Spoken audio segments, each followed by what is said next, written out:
মাত্ৰ ৬,০০০ টকা খৰচ কৰি মই বছৰি ১.৫ লাখ টকা পৰ্যন্ত উপাৰ্জন কৰোঁ। বছৰি মানে ৫-৬,০০০ তাৰমানে খৰচ কৰিব লাগে।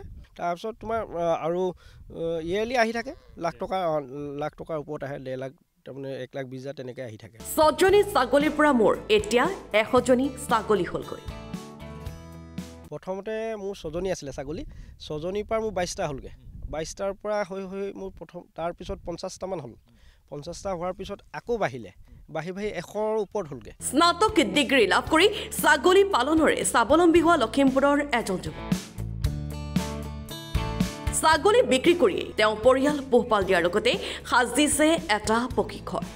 নিজৰ দায়িত্বটো মই নিজে হেৰি কৰি আছোঁ আৰু ঘৰখনো অকণমান আৰম্ভ কৰিছোঁ। ছাগলী বেপাৰৰ পৰাই মই ঘৰ আৰম্ভ কৰিছোঁ তেনেকৈ আৰু। BA পাছ কৰাৰ পাছত গুৱাহাটীৰ এটা ব্যক্তিগত খণ্ডৰ প্ৰতিষ্ঠানত কাম কৰিছিল যুৱকজনে।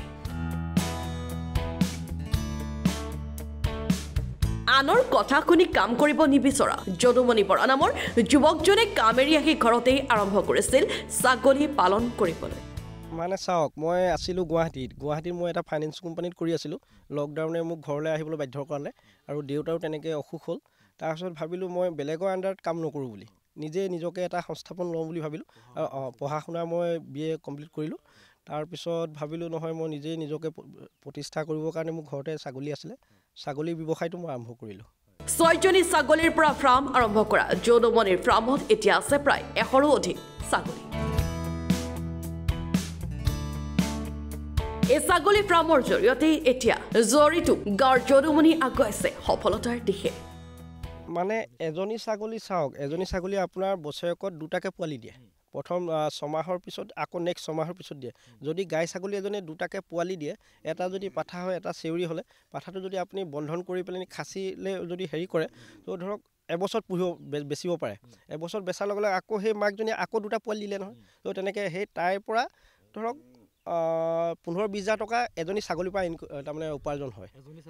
হয় তাৰমানে বেবীটো আহি থাকিব, জন্ম হৈ থাকিব, ধৰক সেইকেইটা ডাঙৰ হ'ব। ডাঙৰ হোৱাৰ পিছত আকৌ সিহঁতক বেচিলোৱে। আকৌ তাই মোৰ এতিয়া গাই ছাগলী আছে 30জনীমান আছে গাই ছাগলী।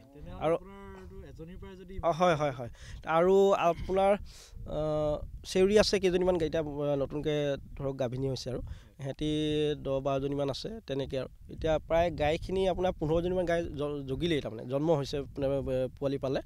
আৰু আছে 10-12জনীমান আৰু এতিয়া জগিবলৈ আছে, তাৰমানে জন্ম হ'বলৈ আছে আৰু। সকলো যুৱককে তেওঁৰ আহ্বান, আত্মীয়ৰ পৰা আঁতৰি বহিৰাজ্যত কষ্ট কৰাতকৈ নিজৰ ঠাইতে ব্যৱসায়ৰে আগবাঢ়িব। মই ভাবোঁ মানে যদি আপোনালোকৰ মনটোৱে যোনটো ভাবে, ধৰক মনৰ এটা থাকে নহয় নিৰ্ধাৰিত হেৰি, তো ধৰক মনে ভাবিছে বোলে মই ঘৰতে ইনকাম কৰি বহুত টকা তাৰমানে উপাৰ্জন কৰিব পাৰোঁ, কিন্তু এনেকৈ ছাগলী ল'ব পাৰে, গাহৰি পুহিব পাৰে। তো বাহিৰত গৈ নিজকে হেৰুৱাই পেলোৱাটো তাৰমানে মই নিবিচাৰোঁ তেনেকুৱা হেৰি।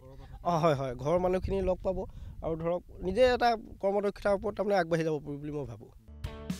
Bureau' report, Lakhimpur today.